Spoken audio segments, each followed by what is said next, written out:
नमस्कार दोस्तों, जय हिंद, वंदे मातरम। आप सभी का स्वागत अभिनंदन है टीटी फैमिली शिक्षकों के परिवार जायसवाल कोचिंग सेंटर पर पावर्ड बाय शिक्षा ही प्रकाश है। दोस्तों, आज के वीडियो में हम बात करने वाले हैं बार बार पूछे जाने वाले प्रश्न। यूट्यूब में सबसे ज़्यादा सर्च किए जाने वाला टॉपिक, गूगल में सबसे ज़्यादा सर्च किया जाना टॉपिक कि बार बार एग्जाम में पूछे जाने वाले प्रश्न।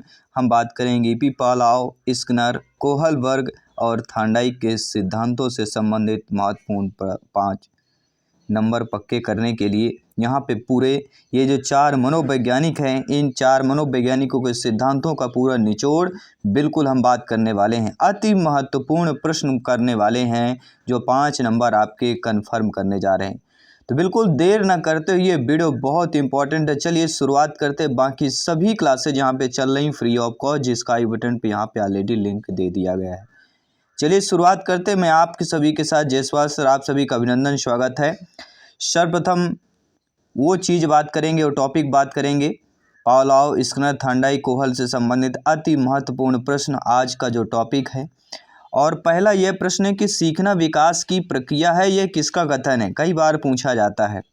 तो सीखना विकास की जो प्रक्रिया है, यह जो कथन है, ये किसका है? तो आप सभी के स्क्रीन पर दिख गया होगा, ये गुडवर्क का कथन है। किसका है साथियों? गुडवर्क का कथन हो जाता है। दूसरा यह प्रश्न है, परिभाषा है कि व्यवहार के परिणाम स्वरूप व्यवहार में परिवर्तन लाने की प्रक्रिया को अतिक्रमण कहते हैं, किसने कहा है? तो देखिए, जब भी अतिक्रमण शब्द आए तो गिलफोर्ड महोदय पे ऑप्शन करना है। जी हाँ साथियों, व्यवहार के परिणाम स्वरूप व्यवहार में परिवर्तन, ठीक है। व्यवहार 2 शब्द आया हुआ है, ये ध्यान दीजिएगा। और व्यवहार 2 शब्द आया हुआ है, इसलिए यहाँ पे व्यवहार शब्द का अतिक्रमण कर दिया गया। और जब व्यवहार शब्द का अतिक्रमण कर दिया तो यहाँ पे गिलफोर्ड की बात करते हैं, ठीक है। अतिक्रमण मतलब फोड़ देना, तो गिलफोर्ड की बात करेंगे। अगला जो प्रश्न है कि सीखने के नियम के प्रतिपादक कौन है? थांडाइक महोदय हैं। सीखने के 2 नियम हैं, एक मुख्य नियम होता है, दूसरा गौण नियम होता है। मुख्य नियम 3 होते हैं, तत्परता का नियम, प्रभाव का नियम, अभ्यास या परिणाम का नियम। दूसरे आपके गौण नियम 5 नियम होते हैं, इन्हीं से प्रश्न पूछा जाता है। अगला है कि अधिगम की कितनी विधियां होती हैं? तो यह ध्यान दीजिए, अधिगम की टोटल 8 विधियां होती हैं और 8 विधियों के नाम भी आपको पता होना चाहिए। किसी की गई क्रिया का अन्य समान परिस्थितियों में उपयोग किया जाना क्या कहलाता है? अधिगम का स्थानांतरण। ये चीज़ समझ लेना। कोई क्रिया है अन्य समान परिस्थिति में, मान लीजिए यही जो परिस्थिति हुई, सीटेट का आपने एक बार एग्जाम दे चुका है, या टीटी एग्जाम शिक्षक भर्ती का आपने एग्जाम दे चुका है। परिस्थिति आपके एग्जाम के सामने सेम ही होती है, 150 क्वेश्चंस होते हैं, सॉल्व करना होता है। वही परिस्थितियों में फिर पुरानी जो आप यूज कर रहे हैं वह क्या होगा? अधिगम का स्थानांतरण कहला जाता है। ठीक इसी प्रकार पावलोव किस देश के निवासी थे? अक्सर पूछा जाता है। पावलोव आपके रूस के एक मनोवैज्ञानिक थे, रूस देश के निवासी थे। अगला, पावलोव को नोबेल पुरस्कार किस पर मिला? तो पावलोव को नोबेल पुरस्कार पाचन क्रिया पर मिला। ये भी अक्सर प्रश्न पूछा जाता है। अगला, पावलोव द्वारा कुत्ते पर प्रयोग। जी हाँ, ये तो पूछा जाता है कि पावलोव ने किस पर प्रयोग किया। तो ये अक्सर अब प्रश्न पुराना हो चुका है। अब नया जो प्रश्न बनता है वह क्या पूछा जाता है कि पावलोव द्वारा कुत्ते पर प्रयोग के उदाहरण पर आधारित सिद्धांत को कौन सा सिद्धांत कहते हैं? तो उसको शास्त्रीय, कौन सा सिद्धांत कहते हैं? शास्त्रीय अनुकूलन सिद्धांत कहते हैं। ये आपको नोट कर लेना है। बस यही प्रश्न घुमा फिरा के पूछा जाता है और एग्जाम में हम अक्सर कंफ्यूज हो जाते हैं। अनुकूलित अनुक्रिया सिद्धांत के प्रवर्तक कौन है? जब भी अनुकूलित अनुक्रिया, अनु शब्द 2 शब्द आए, अनु शब्द जब 2 बार आता है तो पावलोव का नाम आता है, ये ध्यान दीजिएगा, ठीक है। चलिए अगला प्रश्न है, क्लासिकी अनुबंधन सिद्धांत में कौन से तत्व पर जो है सर्वाधिक जोर दिया जाता है, सर्वाधिक बल दिया जाता है, सर्वाधिक प्रभाव दिया जाता है? वह पुनरावृत्ति, ठीक है। क्लासिकी अनुबंधन सिद्धांत में, क्योंकि कुत्ता का आप लोग जानते हैं, ठीक है, तो यहाँ पे क्या है? सर्वाधिक तत्व किस पर? पुनरावृत्ति पर जोर दिया जाता है। अनुकूलित अनुक्रिया सिद्धांत किस जानवर पर किया गया? अनुकूलित अनुक्रिया का सिद्धांत कुत्ते जानवर पर। किस जानवर पर? कुत्ते पर किया गया।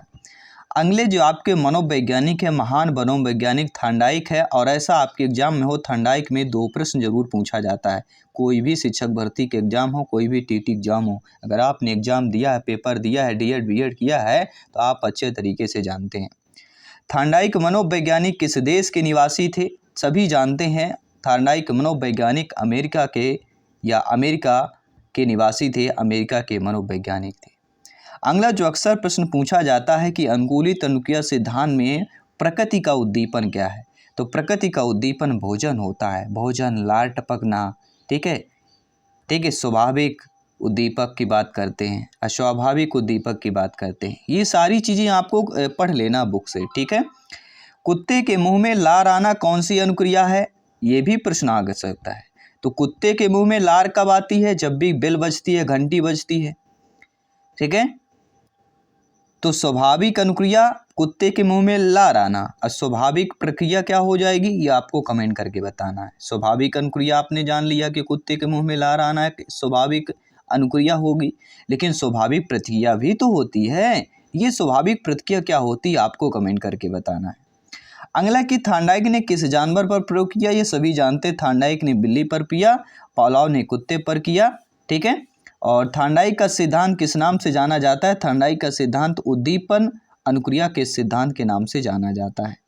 अगला जो प्रश्न आपका बनता है, पावलोव ने अपना प्रयोग किस पर प्रयोग किया? सभी जानते हैं, 99% लोग जानते हैं, कुत्ते पर किया। जो पहली बार पढ़ रहे हैं, पहली बार विजिट किए हैं, हो सकता है उनको कन्फ्यूजन हो सकता है, लेकिन कन्फ्यूजन को दूर करना ही हमारा मकसद है। सिलेक्शन 101% पाना ही हमारा पूर्ण उद्देश्य है। अगला थॉर्नडाइक का सिद्धांत क्या कहलाता है? थॉर्नडाइक के सिद्धांत को एसआर सिद्धांत के नाम से भी जानते हैं। थॉर्नडाइक में जो एसआर सिद्धांत है, एस और क्या, आर क्या होता है? एस उद्दीपक होता है और आर क्या होता है? अनुक्रिया, ठीक है। आई होप आप समझ गए होंगे। अगला संबंधवाद का सिद्धांत किसने दिया? जब भी संबंध का जिक्र होता है, थॉर्नडाइक का नाम आता है।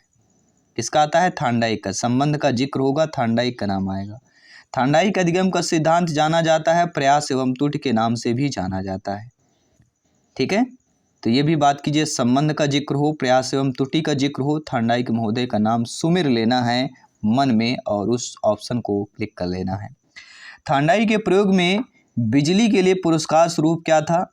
तो यहाँ पे बिजली नहीं, बिल्ली है, मिसप्रिंट हुआ है, मिसप्रिंट को ध्यानपूर्वक यहाँ पे समझ लेना है। तो थॉर्नडाइक ने किस पर प्रयोग किया? बिल्ली पर किया भैया। तो थॉर्नडाइक ने प्रयोग में बिल्ली के लिए जो पुरस्कार स्वरूप था उसको भोजन था, और भोजन कैसा था? मृत मछली था, आप सभी जानते हैं। अगला है, इस क्रिया को बार बार दोहराने से उसका संबंध हो जाता है, थॉर्नडाइक के किस नियम पर आधारित है? तो बार बार दोहरा रहे हैं, तो कहीं ना कहीं जब थॉर्नडाइक के जो मुख्य नियम 3 है, अभ्यास का नियम, तत्परता का प्रभाव का नियम, तो कहीं ने प्रश्न पर ही दिया गया कि बार बार दोहराना। बार बार दोहराना मतलब ये कौन सा नियम पर आधारित हो जाएगा? अभ्यास के नियम पर आधारित होगा। अक्सर एग्जाम में जब आप टीचर बनते हैं, ये जब आप विद्यार्थी थे तभी कहा गया हो कि बार बार अभ्यास कीजिए, ठीक है, बार बार उसी को दोहराइए, तो क्या होगा? अभ्यास का नियम कहलाया जाता है। अगला जो प्रश्न है, थॉर्नडाइक ने क्या दिया? जैसे अक्सर पूछा जाता है, आपने क्या किया जीवन में, उसी प्रकार यहाँ से प्रश्न पूछा जाता है कि थॉर्नडाइक ने क्या दिया? तो थॉर्नडाइक ने प्रभाव का नियम दिया, अभ्यास का नियम दिया, तत्परता का नियम दिया। थॉर्नडाइक ने मुख्य नियम में ये तीनों नियम दिए हैं। अगला है, थॉर्नडाइक के द्वारा प्रतिपादित सीखने के मुख्य नियम कितने हैं? हम बता चुके हैं, प्रभाव का नियम, अभ्यास का नियम, तत्परता का नियम, ये तीनों नियम दिए हैं। अगला है कि एक बालक ने कुत्ते को डंडे से मारकर भगा दिया। अक्सर देखा जाता है, मोहल्ले में ऐसा होता है, लेकिन जब भी कुत्ता बालक को देखता तुरंत भाग जाता है। उसको पता है कि अब ये डंडा मारेगा, उस बालक को पहचान लेता कुत्ता और भाग जाता है। मतलब कुत्ते की ये सीखने की क्रिया किस प्रकार की कहला जाती है कि एक बार डंडा मार दिया गया, दोबारा उस बालक का चेहरा देखता है तो भाग जाता है, उस बालक को देखता है तो कुत्ता भाग जाता है। तो यह जो सीखने की क्रिया जो है, यह समृद्ध सहज क्रिया द्वारा सीखना जो है कुत्ते का यह क्रिया कहला जाती है। अगला एसआर जो संबंध है पाया जाता है, मैंने कहा था जब भी संबंध का जिक्र होगा थॉर्नडाइक पर कर देना। आर एस एस संबंध दोनों ही विद्यमान किस पर होते हैं? थॉर्नडाइक के सिद्धांत पर ही विद्यमान होते हैं। अगला जो नियम है कि प्रभाव का नियम किसके द्वारा प्रतिपादित हुआ? चाहे प्रभाव का नियम पूछा जाए, चाहे तत्परता का नियम पूछा जाए, चाहे परिणाम का नियम पूछा जाए, थॉर्नडाइक के ऑप्शन को करना है। अगला जो आपका आता है थार्नडाइक का कि किस क्रिया को बार बार दोहराने से उसका संबंध हो जाता है। थार्नडाइक के किस नियम पर आधारित अभ्यास का नियम, ये हम पढ़ चुके हैं। अब हम बात करेंगे अगले मनोवैज्ञानिक के जो हैं आपके स्किनर। स्किनर किस देश के निवासी थे? पहला जो पॉइंट प्रश्न बनता है, अमेरिकी मनोवैज्ञानिक हैं। दूसरा है संक्रिया अनुकूलन सिद्धांत किसके द्वारा दिया गया? तो जब भी संक्रिया की बात करते हैं तो स्किनर का नाम आता है, ये भी ध्यान देना। यह संक्रिया अनुकूलन का सिद्धांत के प्रतिपादक कौन है? तो स्किनर मनोवैज्ञानिक हैं।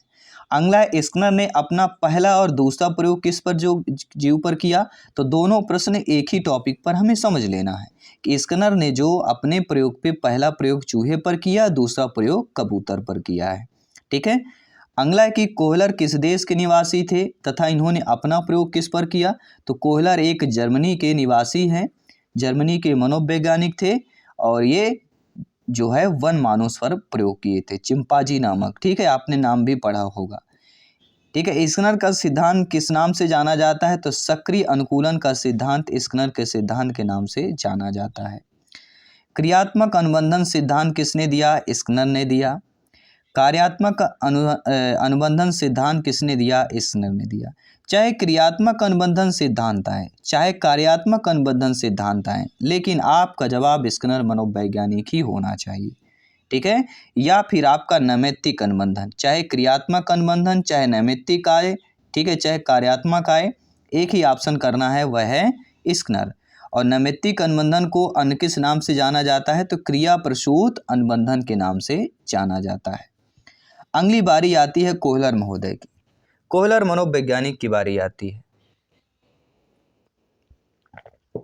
कोहलर जो मनोवैज्ञानिक है बहुत ही अच्छे मनोवैज्ञानिक थे, स्वभाव से बहुत ही अच्छे थे, प्यारे इंसान थे। कल्पना जितनी अधिक होगी सूझ की क्षमता विकास भी उतनी अधिक होगी, ये कोहलर महोदय जी ने कहा था। कोहलर एक ज्ञानी थे, एक ज्ञानी मनोवैज्ञानिक थे। चिंपांजी सुल्तान पर किसके द्वारा प्रयोग किया गया? तो कोहलर के द्वारा किया गया। और अक्सर हम जानते हैं चिंपांजी जो बंदर होता है अत्यधिक बुद्धिमान होता है कि नहीं होता है? अक्सर गांव में देखते हैं। ठीक है। तो पहले के बंदर अब नहीं रह चुके हैं। अब जैसे बच्चा कोई जाता है तो बच्चे को बंदर नहीं डरते हैं, बल्कि बंदर ही बच्चे को जो है डरा देता है दांत दिखाकर। बच्चा फिर भागता है। जब कोई बड़ा बुजुर्ग जाता है डंडा लेकर तब जाकर कहीं बंदर भागता है।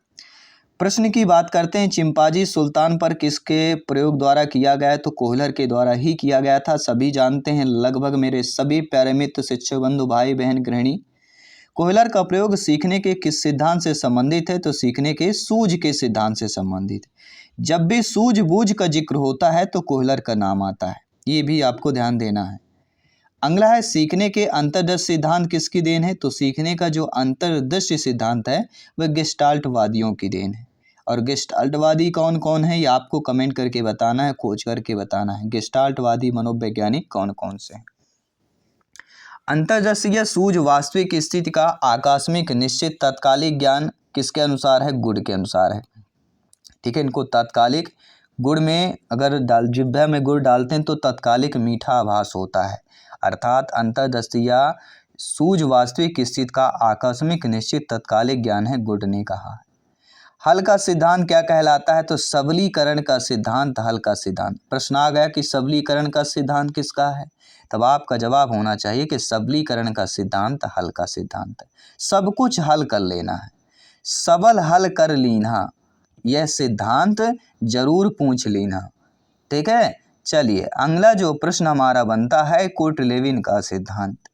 कोर्ट-लेविन का सिद्धांत मतलब संज्ञानात्मक क्षेत्र का सिद्धांत। कोर्ट-लेविन, ठीक है, कूट कूट के बिल्कुल संज्ञान भर लेना है, कूट कूट के संज्ञान भर लेना है। कोर्ट-लेविन सिद्धांत संज्ञानात्मक क्षेत्र का सिद्धांत कहलाता है।